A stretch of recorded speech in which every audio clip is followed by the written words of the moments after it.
Let's look at some more fabric today. Listen, okay, designers, listen to me very carefully. I don't know how else to explain to you that you need to go research fabric more than you currently do. Okay, I get a lot of questions about what paint do you use and what markers do you use and what paper do you use, and that's great if you're illustrators. Okay, I can't tell who's who when they're when you're asking questions. Not everyone announces themselves like I'm a design student, I'm a 30-year illustrator, whatever. But designers, stop asking me what markers to use and start going and researching fabrics. If you are in school or have access to any kind of school program, take as many textile science, textile design related courses can fit in your schedule. Do I need a basic broadcloth? I probably do. Don't want, oh, see, this is the kind of like plaid that I'm interested in, like a simple one. This is a simple window pane. Window pane is just when you just have the outside squares. It's a yarn dye twill. It's kind of fuzzy, but not overly warm. Oh, hey, I like that. Nope, nope. This is my 100% cotton folder. What's this? Cotton dyed chiffon.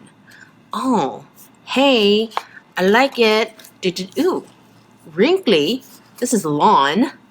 Bing, bing. It's got stretch in it. This is 100% cotton, and it's this much stretchy. I like it, but I don't like this color card. I don't like how stretchy that is. I feel like it's lying to me. See, this one, it only stretches on the bias. I like that. What is this? Just cotton striping. Oh, this feels plasticky. So does that. I think of golfers when I see something like this. Ooh, I like these. I like these. Oh, it's river. Oh, yeah. Give it to me. This is doubled herringbone. Oh, that's cool. Reversible herringbone. It's very cool. Is this something I need? Does it fit what I'm doing right now? No. These are dope. Nope. What's Burberry cloth? It's called Burberry cloth. I don't know what they mean by that. So, like, you know how Burberry is known for their trench coats? Like, that's their heritage. Well, the word for trench coat in Korean is pabari. And so the way Koreans say Burberry trench coat is pobori pabari. And it always makes me laugh. Anytime anyone mentions Burberry, I hear an old Korean lady in my head that says pobori pabari. I'm terrible. Sorry, Mom. I love you. See that? Oh my God. See, like, you know when, I don't know if you've watched any of my print rendering videos, but when I see something like this and like students come up to me and they're like, how do you render all this detail? It's like, you don't. You don't, okay? Because you're scaling your figure down so small from life size that you're not gonna see all these teeny tiny little details, okay? My trick is always to take a fabric that makes you kind of crazy, hopefully a bit slightly bigger one than this, and throw it up on a board or a mannequin and step back about 8 feet, and you render what you see from there because you're scaling down so much. There's no way you're going to get in with the little yellow, you might have yellow flowers, but are you going to get every single orange center of each yellow flower with a brown outline? Probably not. No, these are like bed sheets for kids. Bah. Oh, see, I like this. This is like a really cool, subtle flower print. I really enjoy that. How much is this? This is what they call DITZY prints. because they're tiny and ditzy. And some people call them Liberty prints because Liberty is a textile company that is famous for its ditzy prints. And so you know how people call tissues Kleenex? Kleenex is the brand that is so common that people associate it with tissue. And so you can ask for a Kleenex and everyone knows what you're talking about. Well, Americans anyway, right? So Liberty prints are like that. People say Liberty prints, they think of ditzy prints. I don't like any of those. I don't like any of those. I don't like any of those. I don't know. These are kind of cool. Shirtings. Why are there so many paisleys in here? Don't like any of those. Don't like any of those or those. See, this is MADRAS, and the fabric comes pre-sewn together like this. I don't know how they do it for less than $10 a yard, but they do. And so this is kind of what I was talking about in terms of trying to get like a patchwork effect without it being too labor intensive. Like maybe I could source a MADRAS or incorporate a MADRAS or get someone to do a MADRAS in the fabric. Like I don't like either one of these, but I want to hold on to one of these as kind of a reference. Okay, just you know, because I can't stop teaching ever. Whenever you are rendering polka dots, keep in mind that 99% of the dotted fabrics out there are printed where the dots are in some kind of orderly formation because they're a repeating pattern. And so when you're doing that, don't just randomly sprinkle dots, whatever the, you know, wherever. Look at, this is in an orderly diagonal grid pattern. So is this. So is this and this. Okay, so keep that in mind. Repeating patterns, repeating patterns. I don't like any of these. What is this crazy collection of random headers? See, this is what happens when you get free stuff from your friend. You have to take the good with the bad. No, I love it. I love, you know, fashion is like that. You know, it'll come back. Oh, I like that. Stuff comes, not everything comes back, but a lot of things come back. Who was I talking to about costume history? And it's like, you know, up to a certain point, there's no point in us studying costume history because a lot of the time, history people study history so that we can learn what not to do again. We can, you know, just not have a Holocaust again because we learned from the past, right? But like, honestly, costume history, why? We keep reviving ugly crap over and over again because we never learn.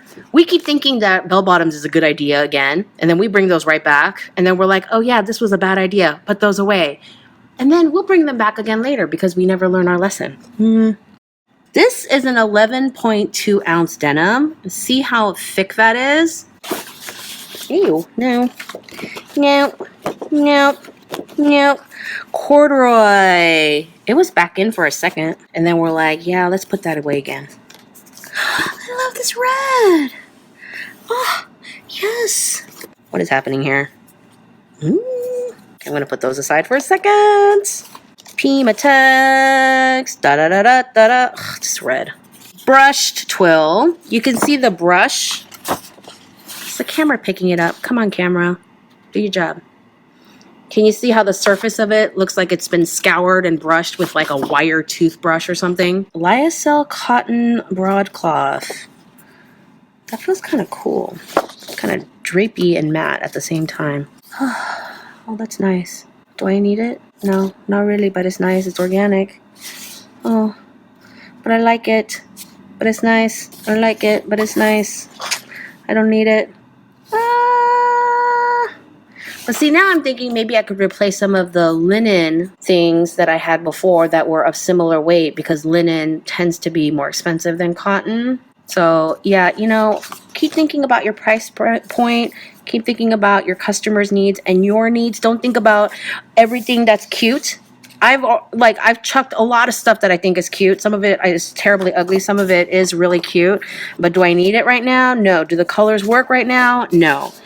And yeah, you know, you can get things custom dyed and printed and whatnot and order grayish goods from a distributor, etc., etc.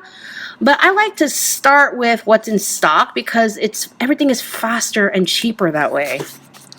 So I will only start really thinking about custom, push comes to shove, but not initially.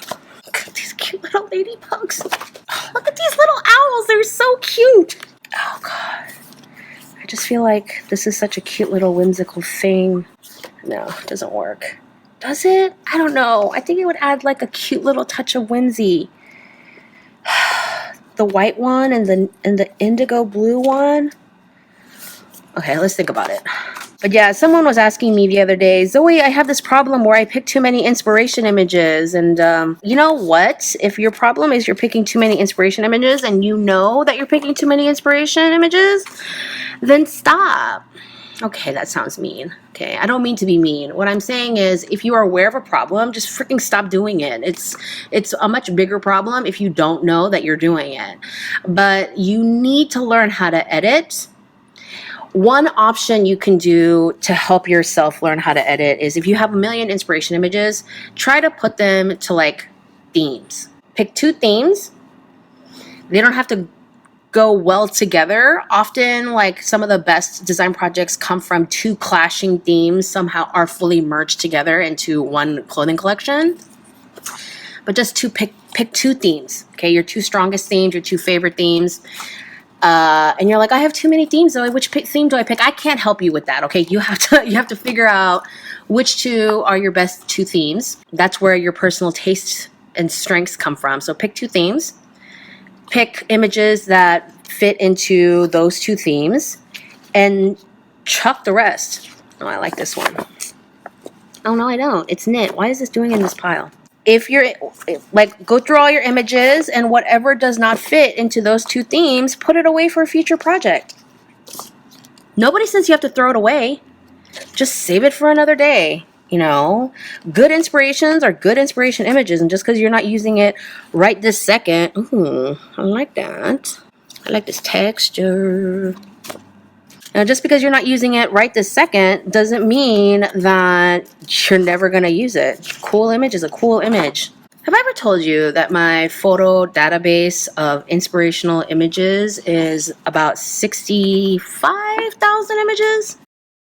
Yeah, things that I found beautiful on the internet, personal photos. Like oh my God, ever since I started getting phones with decent cameras on them, it's been a constant stream of taking random pictures of weird flooring and, you know, leaves, mountains, weird snow step patterns. But yeah, that's I think the best way is like try to get 2 themes going, and then just have your inspiration images follow those 2 themes, so that even if you have a lot of inspiration images, they are somewhat pulled together in some kind of cohesive manner and not just random bajillion images. You know, I get some comments here and there about, oh, Zoe, I don't really do visual collages because I do stuff more according to mood. I'm more inspired by mood. Sometimes I'm inspired by music. And I feel you, because I feel that too. Like I am also inspired by mood and, you know, trying to keep a train of thought going. But it's harder to show that in these videos. Even if the Watch Me Design series aren't like straight up tutorials like my fashion design process series is, it's still really about showing you guys and teaching you guys about the process. And it is easier to show through more visual imagery than talking about what I'm feeling and what, you know. But yeah, I understand y'all when you say like I am inspired more by mood and a feeling I get towards a something, and connecting that mood to a certain image. You know, I get that, and that's cool. You do you. If that helps you, yeah, go for it. Love it. If you watch my interview with Tae Kim, she is the designer at Witch Kim, and she is also one who is dictated more by mood than by, you know, a visual thing. We talk about that some in the video about, you know, how some of her designer friends find inspiration versus how she does it. And when you look at her mood boards, it's really more about like, she has these like really dark, moody images that really express that kind of mood, as opposed to look at this clown and look at what he's doing. And oh, that's cool.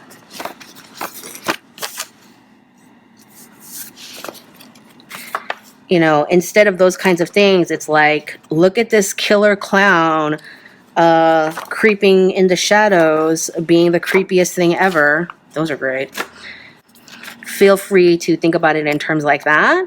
But, you know, still at the same time, you still, like, if you're still working with a design team and you need to express your ideas to them, or if you're putting a collage together because you need to tell your teacher, whoever's looking at your portfolio, what the intent was, you still need images. You know, they just can be a different kind of image. The next couple of videos, I will be going over the leather swatches that I have. I'll be going through the fabrics that I pulled so that I can edit. I am clearly not going to use all those fabrics. I will be using quite a number of those fabrics because, again, remember how I'm playing with a lot of contrast fabrics and giant patches. Like, that was one of the big design themes that I had going before. So I'll be editing fabrics and thinking about what I need, what I'm going to be using them for, you know, going through my leather swatches, doing some more sketching, kind of going back and forth to fine tune, you know, which swatches I would order for sampling if I were doing production, finalizing those fabrics, finalizing the color story, and then continuing to sketch. And as I sketch, get more and more exact. Okay, that first session of sketching last week was very just kind of conceptual and vague, you know, and then we're going to get clear and we're going to clarify and edit and all those things in the coming weeks. All right, so give this video a thumbs up if you love this series and want me to keep continuing this series. I'm only going to continue this series for as long as there's interest. Please share, subscribe, drop me questions, drop me comments. I hope you are designing along with me. Go to the fabric store, go read the descriptions, feel fabrics, and go study textile science, go pick up books, go watch my Fabrics 101 video again. Designers, keep in mind always, fabric is your medium. These sketches, they're all just one step in the process, and paint is not your medium. Markers are not your medium. Fabric is your medium, and with any artist in any field, the better you are at understanding your medium and what it's capable of, the better of an artist or designer you can be. So go study fabrics, and I will see you in the next video.